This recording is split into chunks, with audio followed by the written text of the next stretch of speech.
तस्मै श्री गुरुवे नमः। श्री चैतन्यरूपदामायं ददाति स्वपदान्तिकम् वन्देऽहं श्रीगुरुं श्रीयुतापदकमलं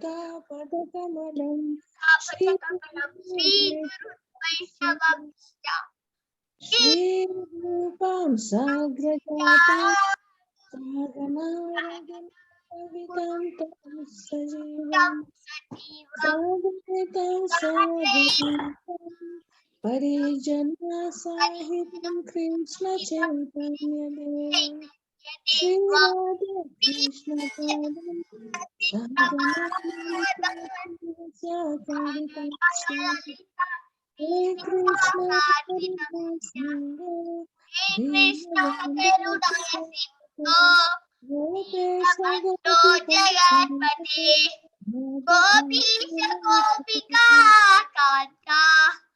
राधा कांता नमोस्तुते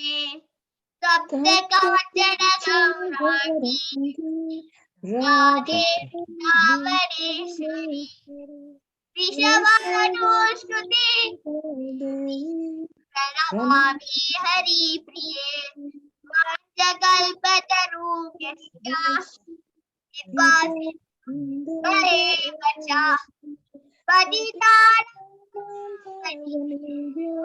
वैष्णवेभ्यो नमो नमः।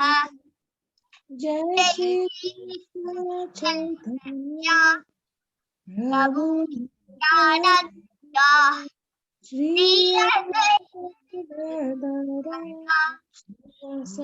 आसादि गौरवृंद हरे कृष्ण हरे कृष्ण कृष्ण कृष्ण हरे हरे राम हरे राम राम राम हरे हरे।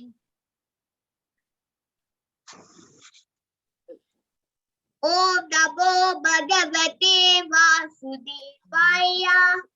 ओम नमो भगवते वासुदेवाय। ओम नमो भगवते वासुदेवाय।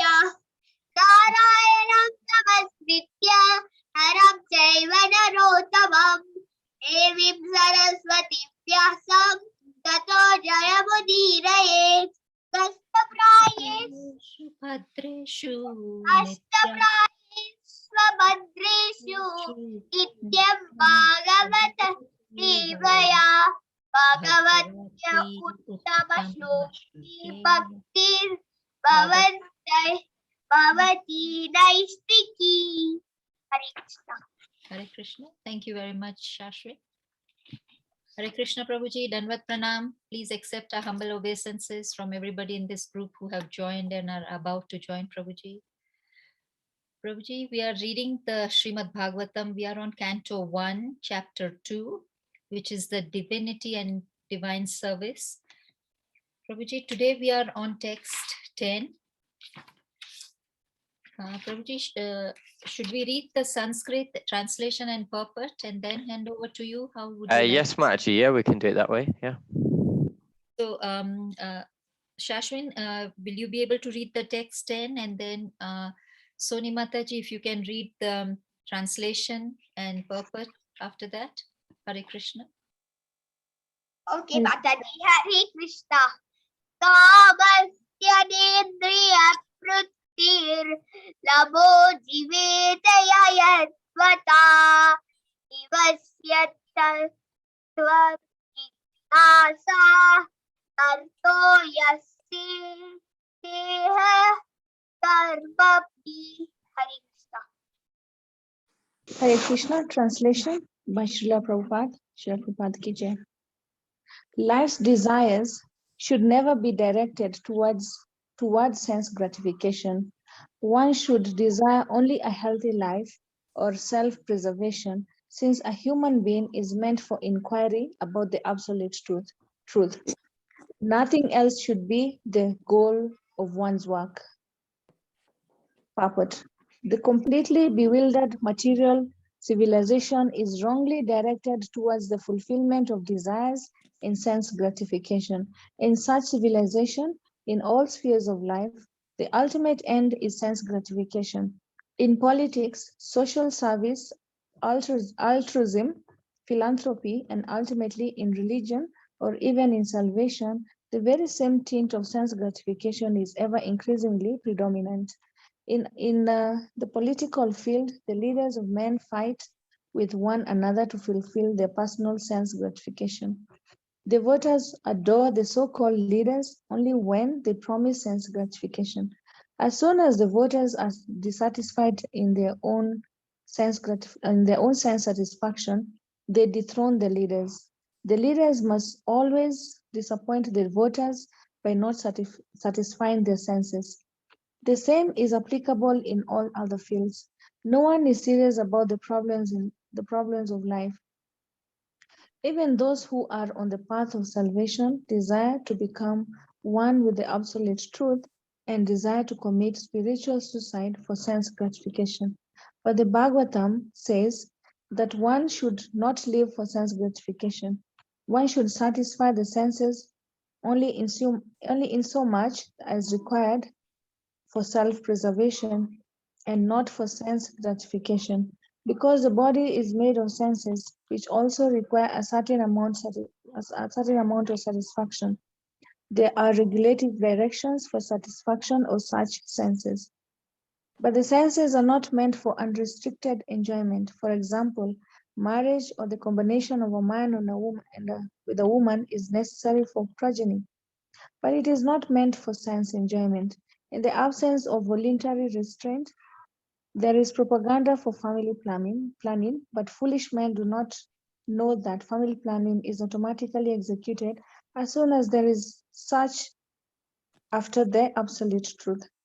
Seekers of the absolute truth are never allured by unnecessary engagements in sense gratification, because the serious students seeking the absolute truth are always overwhelmed with the work of researching the truth. In every sphere of life, therefore, the ultimate end must be seeking after the absolute truth.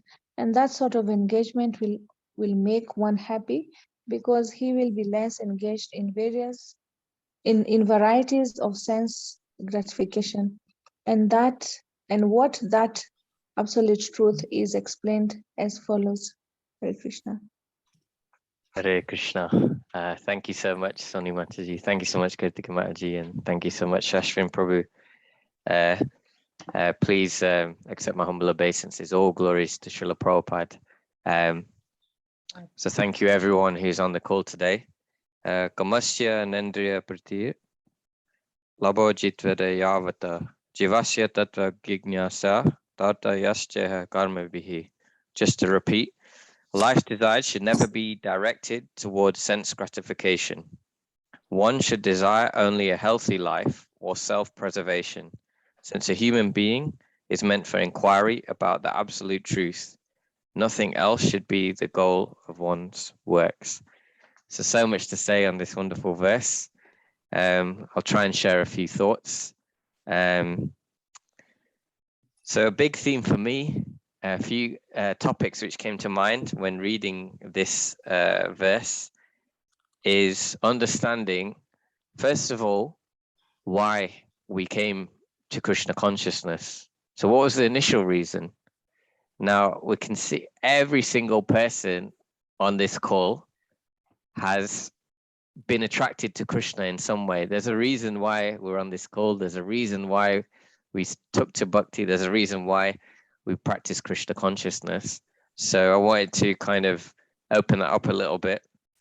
And then Prabhupada talks about in this verse, and in the verse it's mentioned, a human being is meant for inquiry about the absolute truth.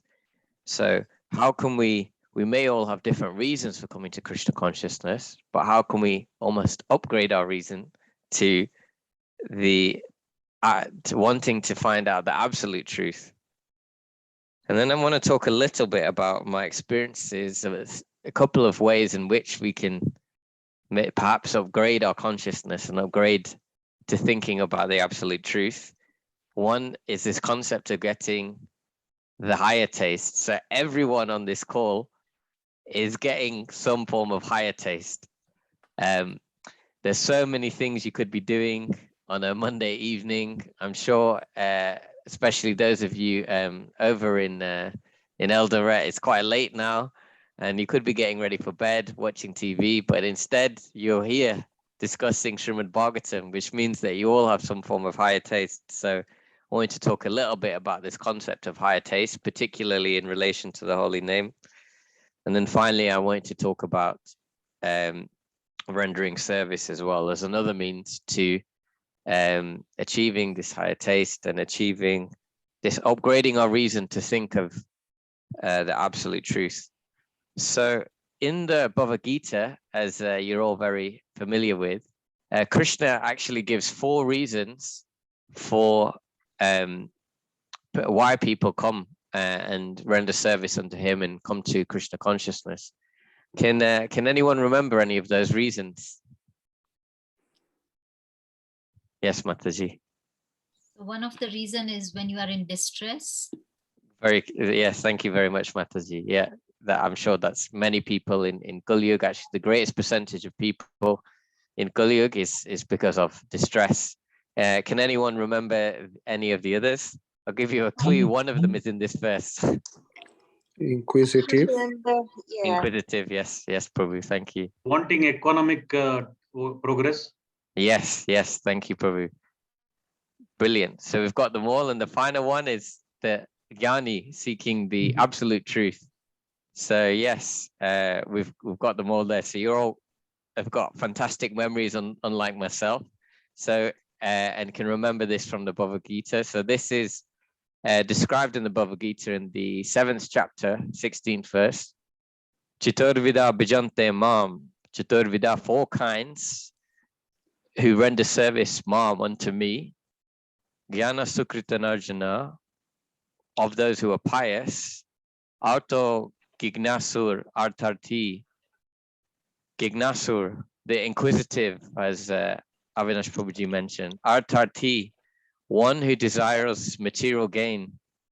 And arto or artaha, as a Kirtika Mataji mentioned, the distressed. Gyani cha bharatar sabha. Bharatar sabha, one among the great descendants of Bharata. Gyani, one who Gyani refers to knowledge, but in this sense, the absolute truth. So there's 4 people who come to who come to Krishna. So many examples of this. There's Gajendra, who we will hear about in later in the Bhagavatam. He was actually the king of the elephants, and he was on a heavenly planet. And as his head was crossing a riverbank, he was actually ensnared in the water, in the river, by a crocodile. And as such, he called out in distress to the Lord. And there's a very famous prayer, which we'll come across later in the Bhagavatam about Gajendra. So then, of course, we have the inquisitive, the curious. There's many examples of this again in the Bhagavatam. One such example could be described as Shaunaka Rishi, who is curious and inquisitive to find out the absolute truth. Artarti, so material gain. And I'm sure many people, in fact, I remember once I was at serving at the temple as a brahmachari, and there was this man who had come to the temple, and he was praying, and he said to me, you know, to me, Radha, Krishna, Ram, Lakshman, Hanuman, Sita, Ram, Lakshman, Hanuman, they're all the same. He said, they're all the same. So I'm praying to Hanumanji to help me get a wife. And so you can see, like, people come, and I said to him, well, I said, Prabhu, with respect, Hanuman is a brahmachari, so you don't want to be paying to Hanuman to get a wife, you know.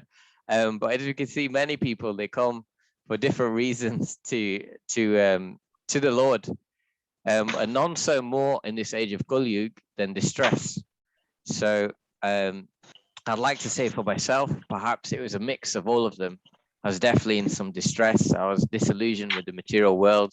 Perhaps I was looking to gain something, but I was also inquisitive, and I was also looking for the highest kind of truth. So for me, it was a bit of a mix, but definitely within Kali, there's a predominantly people are coming for distress. So that's okay, you know, in one sense. At least we're coming to Krishna now, and we're not seeking other forms to relieve our distress, as we've discussed in previous sanghas, in previous discussions, that people will often go to lower modes in this era of Kali and in this purport, Prabhupada is talking about sense gratification, and often people take shelter of sense gratification when they're in distress, and instead people who come to the Lord, that's brilliant. But there comes a point where eventually we've come for distress, but we want to get to the platform where we're not coming for distress, we're not coming for material gain, we're not even coming just because we're inquisitive. We're coming, as in the verses described, to inquire about the absolute truth. So how can we elevate ourselves so we're no longer just thinking that we want just something, an exchange, you know, something, go to Krishna, get something, and then leave. So but as described in the Bhagavad Gita, Maji, so chapter 7 verse 16, the 4 kinds of people who come to Krishna, we want to elevate our consciousness so that we're just going to Krishna purely bhajante mam, to render service unto him. So how can we do this? So one way, which I thought we've seen countless times throughout the Shastras, is getting the taste from a devotee who has taste for the holy name. And I thought a wonderful example of this was great Acharya. In fact, he was an associate of Lord Chaitanya Mahaprabhu, and he was known as an Namacharya because he has such taste for the holy names. His name was Haridas Thakur. So on one occasion, Haridas Thakur, he was known in the area as a great saint. Many people looked up to him. But under that time, the area was under Islamic rule. And as such, the leader of that area, he was envious of Haridas Thakur. They had such a great reputation. And he thought, I'll show the people what a great saint this person is. I'll make sure, I'll ensure that he falls down from his position. And so people will no longer worship him. So the leader of that province, he came up with a plan. He got the most desired prostitute in the area, a beautiful prostitute. And he told her to go to the residence of Haridas Thakur and seduce him. And by doing so, his plan was he would fall down, he would be disgraced, and no one would look up to Haridas Thakur anymore. No one would worship him. No one would follow him. What a disgrace that a saint, a holy man, is now engaged with a prostitute. So the prostitute then went to the residence of Haridas Thakur in the evening. And Haridas Thakur, Namacharya, such taste for the holy names, he was of course chanting. And the prostitute approaches him and says, dear sir, dear gentleman, I wish to engage with you. So Haridas Thakur says, surely I will fulfill your desires, but let me just finish my chanting. And so in such way, Haridas Thakur is chanting, Hare Krishna, Krishna Krishna, Hare Hare, Hare Ram, Ram Ram, Hare Hare. But his chanting goes on the whole night. As such, the prostitute stays the whole night, but just hears him chanting and leaves. So then she comes back the next day making the same request. Again, Haridas Thakur says, yes, of course, I will surely fulfill your desires. But first, let me finish my chanting. And again, Haridas Thakur is chanting the entire night, such taste for the holy names. In such way, the prostitute, she stays there and then leaves. Eventually, finally, the third night, again, trying again, please engage with me. And Haridas Thakur says, yes, surely, but let me just finish my chanting. Again, he's chanting throughout the whole night. But at the end of the night, now finally, the prostitute, she falls at his feet and confesses and says, dear sage, dear saint, I've made a great offense to you. I came here to seduce you at the orders of the leader of the province to ensure your fall down. Haridas Thakur says, I know why you came here. I know, but that's okay. And she says, I wish to surrender. So Haridas Thakur says to her, shave your head, become a renunciate, and chant the holy names of the Lord. So the prostitute, being so inspired by the actions and the benevolence of Haridas Thakur, actually shaves her head, takes up the chanting of the holy name, and takes up residence in that area as Haridas Thakur leaves. And in fact, she went on to become worshipped by the people there. They would often give her alms, and she was revered as a very saintly person taking up residence. So this is an example of how people, even in such a fallen position, by hearing the holy name from the mouth of an elevated devotee, can elevate their consciousness. So I thought this was a nice example, but I was listening to a Prabhupada lecture on this very verse in the Bhagavatam. And Prabhupada was talking how he was in New York, in Tompkinson Square, by himself. And the way he actually started attracting people was he just started chanting, playing a drum and chanting by himself in the park. And slowly people, now if you can probably understand the history of the movement, that many of those early devotees, they were involved in so many things. They were essentially breaking all the four regulative principles, engaging in illicit relationships, lots of intoxication, not just alcohol, but many drugs as well they were taking. They're involved in so many meat eating and gambling, and involved in so many vices. But they became attracted by the chanting of Prabhupada. And Prabhupada actually explains that how it started is they were dancing to him chanting in the park. And as they were dancing and they became attracted, they became interested in the philosophy. So first, they gained some attraction for the holy name through the mouth of a pure devotee. And through that, their consciousness started to change. And they started to inquire about, what is this philosophy? And obviously many of these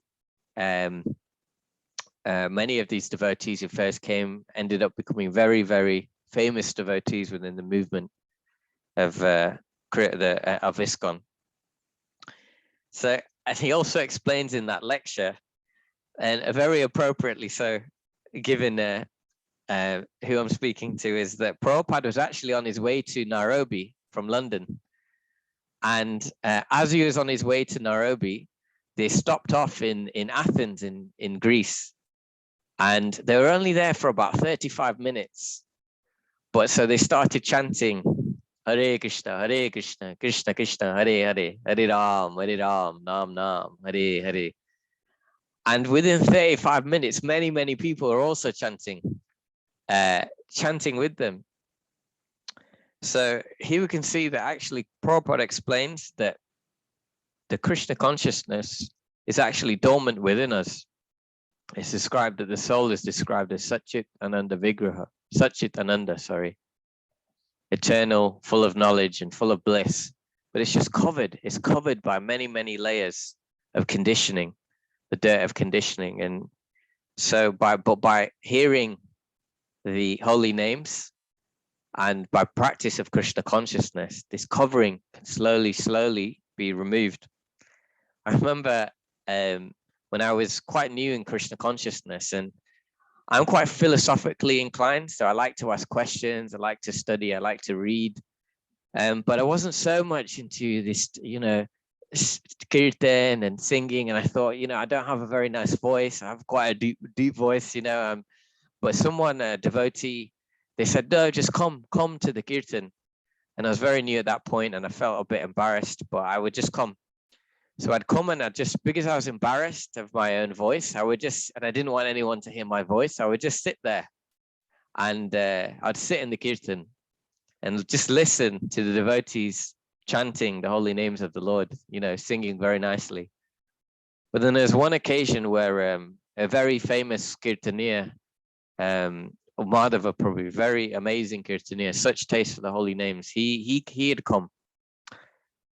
And so as such, the temple room was packed, so many devotees, wall to wall. And everyone was singing very, very loudly. And I'll never forget, I thought, okay, everyone's singing so loud, no one is going to hear my voice. So I just thought, let me try and sing as well. And so I started singing and in the call and response. And it was an amazing feeling. I can still remember first singing, I was completely lost kind of where I was. And I just felt immersed in this energy of chanting the holy names of the Lord. So the reason I tell you these pastimes and this experience, my own personal experience, is that, it's if we can, we may not initially have so much taste for the holy names of the Lord, but there are devotees out there who do have taste for the holy names of the Lord. And if we can just be around them and hear them chanting and chant with them and chant in association, if we can, then our consciousness will be uplifted and we can get at this higher taste. And the next point I wanted to make was, so as we say, we try and associate with devotees who have this higher taste for the holy name. And the second point, and it's very much emphasized in the purport of Srila Prabhupada, is this concept of restraining our senses. So the very famous saint, sage in our line, Narottam Das Thakur, he actually has a famous song, and in it he says, Janya Sunya Bisha Kainu. So within this, he's saying that just like this, by not engaging in the worship of Radha and Krishna, and instead just satisfying my senses, I've knowingly drank poison. So what does this mean? It means that, and how does this apply to us? Well, by not utilizing what we have in the service of the Lord and not trying our utmost to try and worship Radha Krishna, we're knowingly drinking poison. This term is used, Atmaha, killer of the soul. I know we've discussed this in previous sessions, that the soul is eternal. So how can we kill the soul? What we're doing is we're killing the absolute purpose of our life, which is to realize and inquire about the absolute truth. So there's a few nice examples of how we can restrain our senses and utilize them in the service of the Lord. So one of the great devotees, the eldest of the Pandavas, Yudhishthira Maharaj, he had all the opulence in the world, more opulence than you can ever imagine. And yet, even though he had such opulence, he used that opulence in a very, very famous yagna.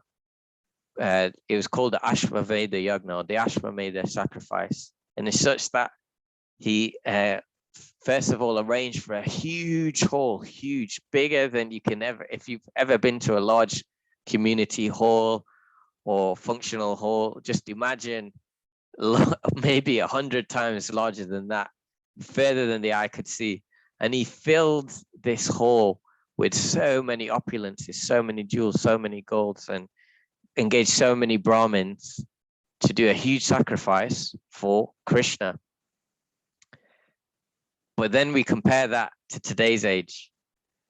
And we can see that many people have vast amounts of wealth, but instead of engaging it for the greater good, for the greater humanity, for uplifting people's consciousness, they engage it for themselves. And in the 16th chapter of the Bhagavad Gita, Krishna talks about the divine and demoniac qualities. And I was discussing this with some devotees, that if you look at some of the wealthiest people today and look at the qualities of demoniac people that Prabhupada and Krishna explains in the Bhagavad Gita, they have those exact qualities. So they, even if they engage in charity, the way they engage in charity is to make a show that they're engaging in charity, and they want to tell everyone about it, that they look at me, I'm giving to charity. And in such way, actually, and then Prabhupada alludes to this within the purport of this very verse, that they're just doing it, even though under the guise of philanthropy, they're actually doing it to further their senses. So how does this really apply to us? I was thinking about this, and we know that Krishna consciousness isn't just about chanting in the morning, reading, discussing Srimad Bhagavatam. Krishna consciousness is eventually meant to be a 24/7 process. Whatever we do, whatever we eat, whatever we even think or do, whatever sacrifices we make, do that as an offering to Krishna. So I remember I've perhaps mentioned in previous classes that many years ago I decided, so this was about 7-8 years ago now, I really wanted to get myself a BMW car, you know. So it was my birthday coming up, and I thought, okay, let me treat myself. I'm going to get a BMW. So I got myself one, and I was very happy, and my friends came around, and they all came around to look at it. And but then, you know, after some time, after about 6 months, you know, already I was thinking about getting the next even bigger one, or the next car.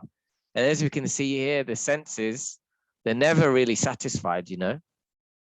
But shortly after that time, I came to Krishna consciousness, and then I became a brahmachari. And as a brahmachari, I still had this car, quite a nice car for a brahmachari.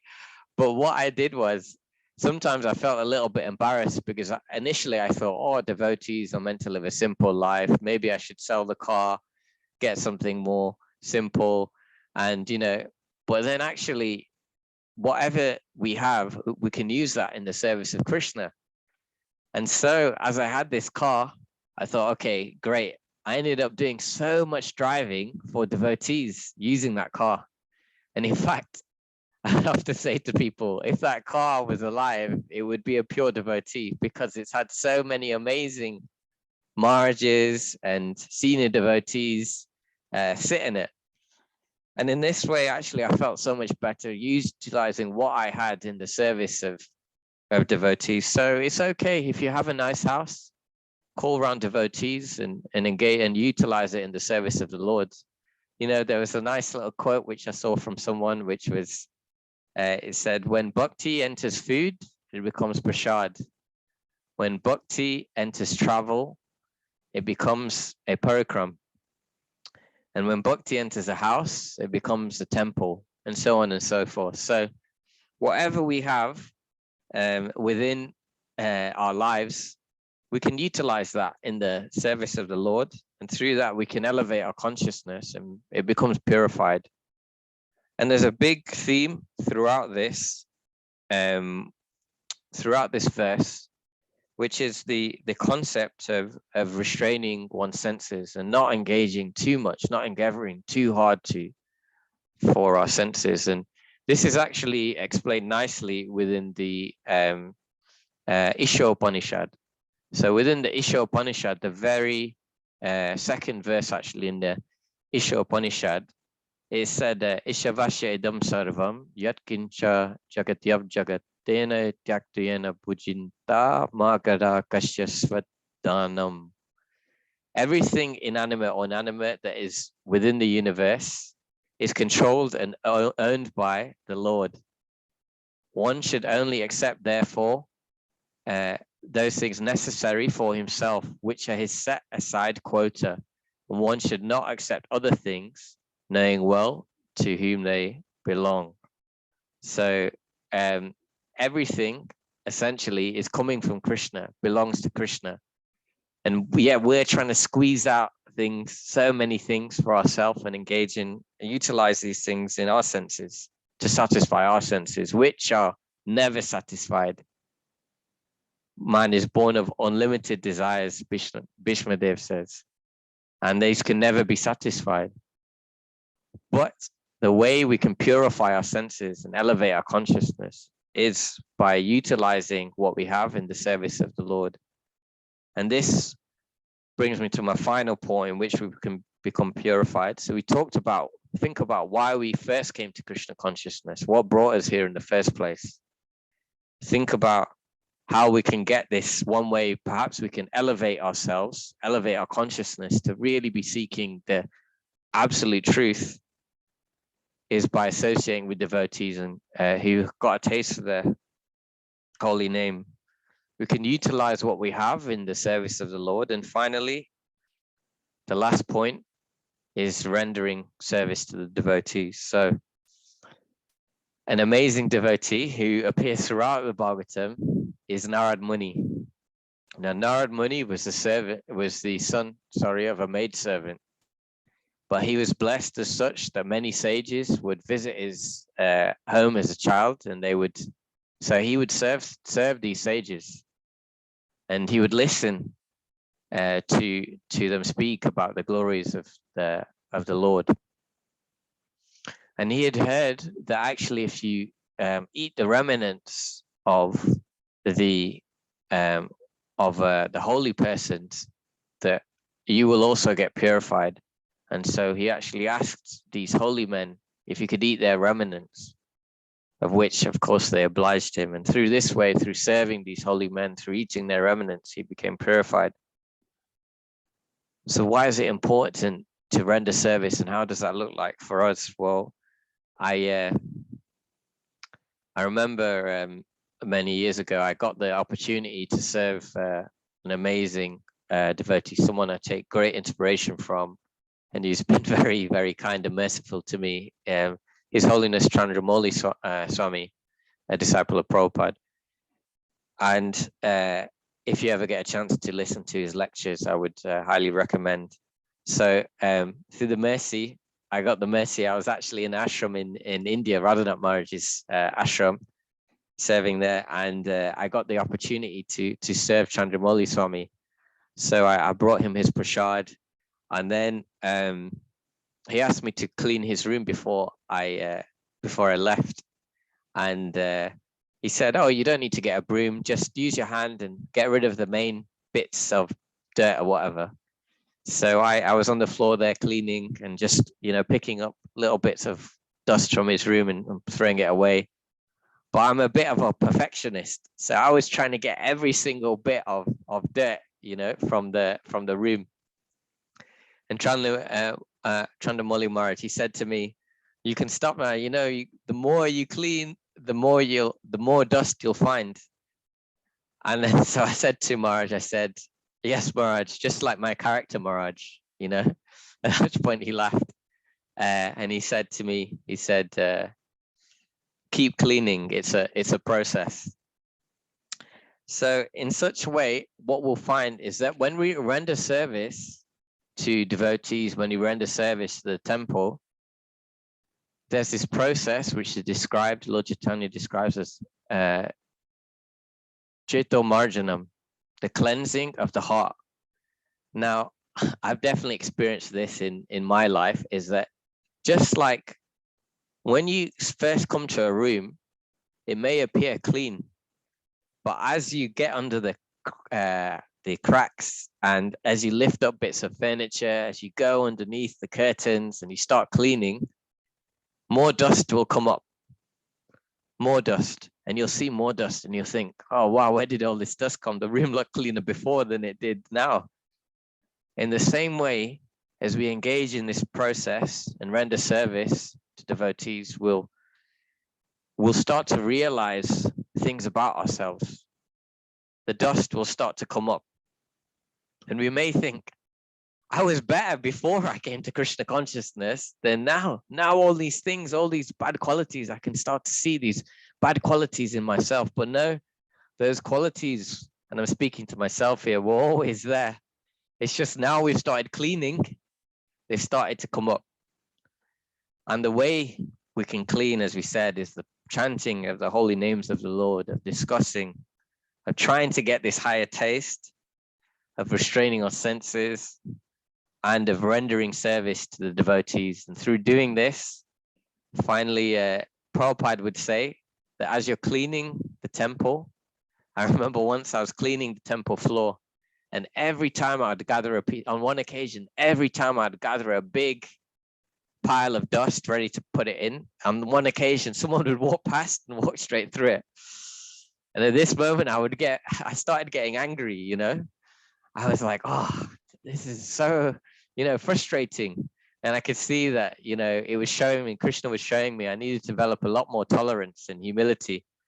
And then finally, for about the fourth or fifth time, I gathered this big pile of dust, and someone came walking, and I was like, oh. And then they tapped me on the shoulder, and this devotee said to me, probably that's a very nice service you're doing. You know what Prabhupada says about cleaning the temple? He said, you're cleaning your heart. So I thought this was very nice, and it brought my consciousness down, thankfully. And again, it was an example of how when we engage in service, especially with devotees, we'll be challenged, and it will show us where we need to clean internally.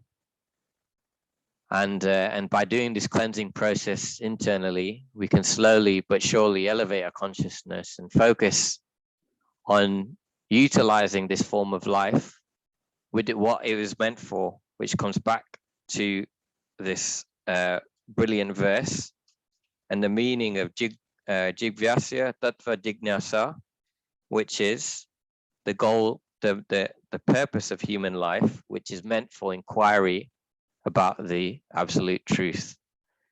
So those are just some thoughts on this amazing verse. I'd welcome now any comments, corrections, or questions if we have any. Hare Krishna.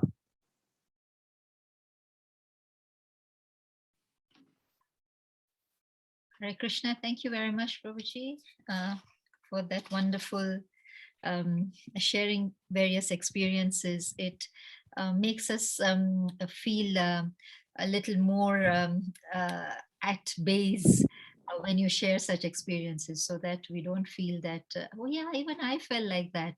So thank you, Prabhuji, for sharing your realizations. Are there any questions or comments? Prabhuji, I can start with one question. Prabhuji, maybe not directly sense gratification, but people who are probably, let's say, eating. So there are people who eat because they are depressed and there is something they're missing out, and they keep on eating. So that is not sense gratification, is it, Prabhuji? In one sense, so first of all, thank you, Maji. That's a really interesting question. So this is actually very, very common, and you'll be surprised. Actually, I was told before I went into the ashram, I often talk about my experiences there, that I will end up putting on weight because in the ashram, there's not even mirrors. Like you have a very tiny mirror to like put on your tilak in the morning. That's it. And so you can't even, it's almost like a form of sense gratification, looking at oneself and all that kind of thing. But there's nothing like that. So the only means of sense gratification is prasadam. So an older brahmachari, senior brahmachari, told me generally a lot of new people, the only means of sense gratification is eating. So they'll put on weight like this. And I think it's very prominent in today's age, that people will result to what's known as stress eating or comfort eating. And in one sense, this is sense gratification, and it is more subtle. So it's kind of relief through engagement of the senses. So they're thinking that by engaging in my senses, by satisfying the tongue, and also certain chemicals go to the brain when we eat. So we feel a sense of satisfaction. Certain foods will even produce dopamine and will give us a nice feeling. And that's a way to alleviate the stress. You know, I can definitely relate to that. So what I can say is that even within Krishna consciousness, we may find people, like it may be prashadam, and you could say, oh, it's purified food, but it's still, you know, it's described actually that prashadam and its effects is affected by three things. So one is the consciousness of the person who prepares it. The consciousness of the person, so who cooks it, the consciousness of the person of when offering it, maybe the same person, may not. And finally, the consciousness upon eating. So what I can say for this is that when we can see people in distress, or we may even find ourselves in distress when we're eating, Bhakti Tirtha Swami, a great disciple of Prabhupada, actually talks about this, and he's got a great set of books which I could recommend called the Spiritual Warrior series. And in that, he talks about mindfully eating. And even His Holiness Chandramauli Maharaj actually explained to me that when we say the prasadam prayers before we call it honoring, we're honoring the prasadam. So this is a way not only of the spiritual prayers, Mahaprasada Govinda, and we're trying to focus, actually, this is a manifestation of the Lord, this is the mercy of the Lord, but also it actually produces, as we're waiting to pray, as we're praying, the body starts producing saliva, which goes down to the stomach and actually practically helps our digestion. So what I can say, Mataji, is that yes, in this age, even if we're practicing Krishna consciousness, that tendency, and I know many even devotees struggle with this tendency to stress eat. The way we can do this is, one, deal with our anxieties in healthier ways. So practice writing, praying to Krishna. If we're in anxiety, it's okay to then go to Krishna. We've talked about in previous sessions about revealing in confidence to devotees. And then finally, when it comes to eating, whether we're eating out of anxiety or not, it's always a really good practice in this age of anxiety to try and eat mindfully, to eat slowly, and beforehand, if we can, honor the prasadam and remember what it is. Try and I've in recent years, I've really started getting more into cooking myself. So I cook the food, I offer the food, so it becomes prasadam, and then I honor. And like this as well, through the process of actually preparing it, it's almost like a meditation, and that has helped me also appreciate the prasadam so much more. So it's very difficult. I know it's easy to say, more difficult to practice, but it is still a form of sense gratification, and very prevalent in this era of Kali, where people try and think that by engaging the senses, they'll somehow be relieved of their material anxiety, you know. But unfortunately, as we know, that's not ever, the senses are never satisfied, you know. So those are just some thoughts. I don't know if anyone else has got any thoughts on that. I can see some very Partha Prem Prabhu, Mansi Ganga Mataji, if anyone has anything to add.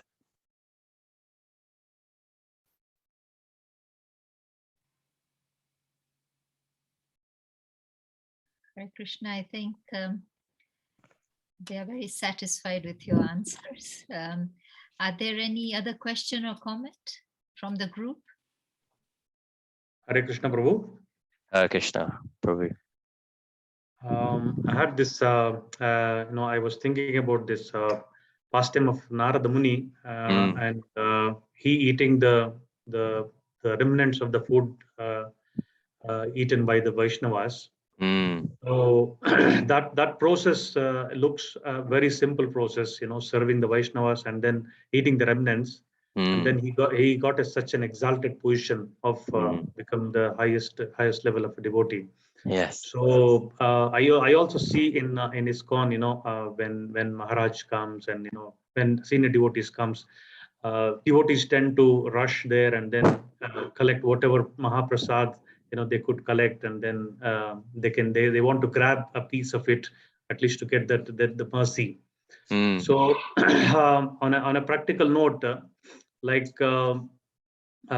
we are doing that, the progress is it should escalate to at a faster level, correct, Prabhu?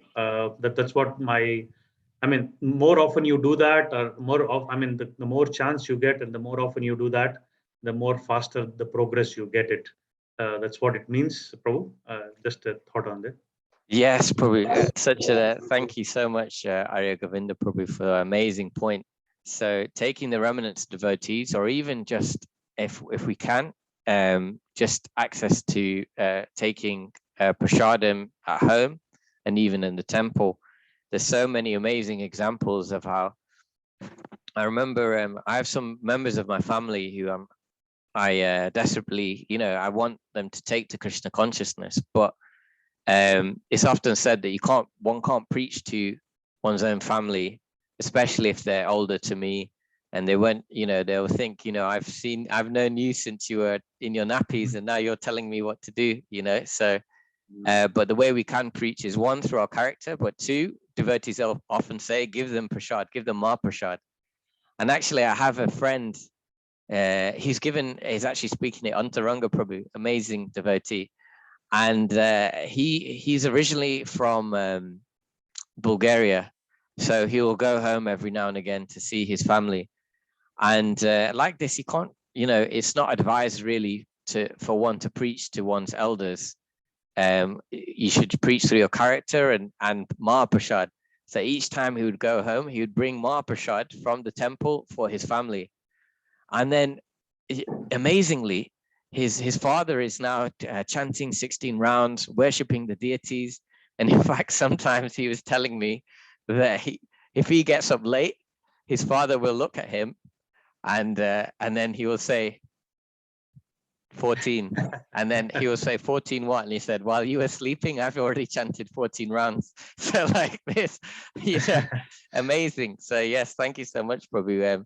When all else fails, Mahaprasad will triumph. So if we can get there for ourselves, but also for others as well, if we can get the sanctified food from the temple and from those elevated devotees, it's extremely purifying, and there's many examples of this. So thank you so much, Hare Govinda Prabhu. Thank you, Prabhu. Hare Krishna. Thank you. Hare Krishna. Sandhya Mataji, did you have a question? Hare Krishna, Prabhuji. Hare Krishna. And all devotees. Prabhuji, you said that if you clean more, you'll find more dirt. That example, I thought it was very beautifully said, and I really loved your class today.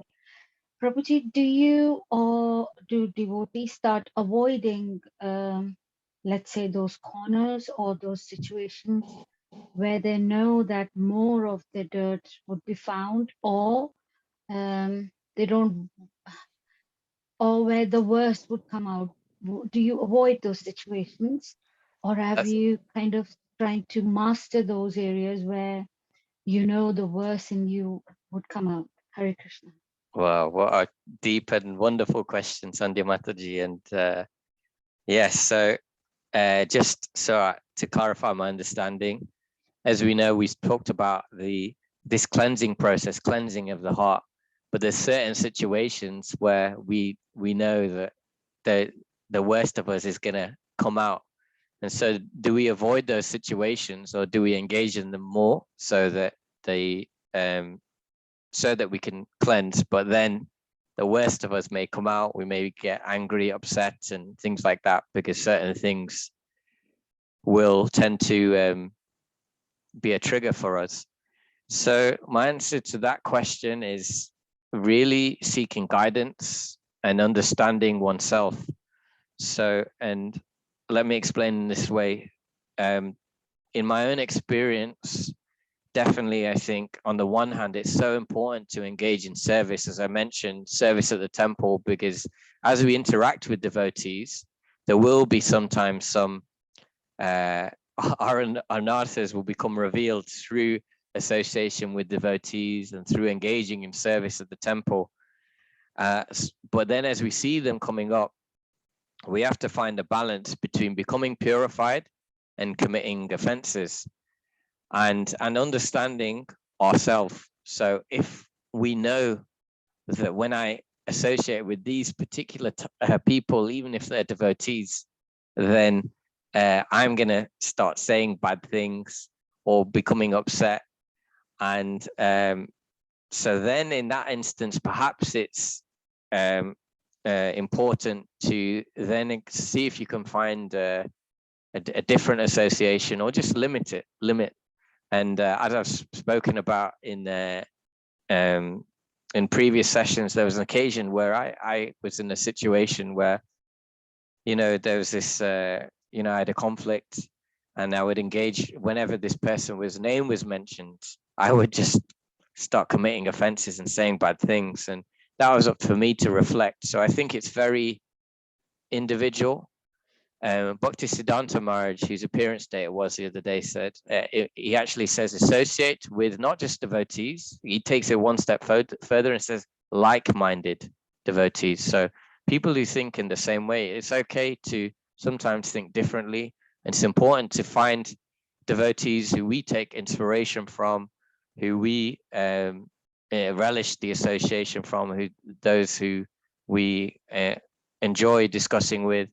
And then if we have situations or devotees where find our mind is agitated, we maybe refrain from those, just go where necessary, and then refrain back and reflect on this bad quality and think, why is it that every time I engage in this activity or I associate with this particular devotee, why is it that I become, whatever it may be, angry, upset, or anything that happens? And through that process of reflection, then eventually we can come to a position where we're able to engage in these situations and not be agitated. But yes, I would just say self-reflection, refrain where possible, but always keep the association of devotees, and always try and render service, that we can be selective on how we do these. So the principle, a senior devotee once said, the principle is the same for everyone, the details are different. So the details we need to work out for ourselves and with the guidance of seniors, but the principle is the same. Keep the association of devotees always, and render service. So I hope, does that help in any way, Mataji? Very much, Prabhuji. One line which you said was very nice from Bhaktisiddhanta Prabhu, that try and refrain. Of course, don't start running as soon as you see them, but limit it. Yeah. Spend more time with people who probably increase your joy, and you can concentrate in Krishna. Because I think when I come in this type of situation, then for many, many, many days, I can't concentrate on, Krishna. So I think you've answered a very deep-rooted question in my heart, Prabhuji. Thank you very much. Hare Krishna. Thank you, Mataji. Thank you so much.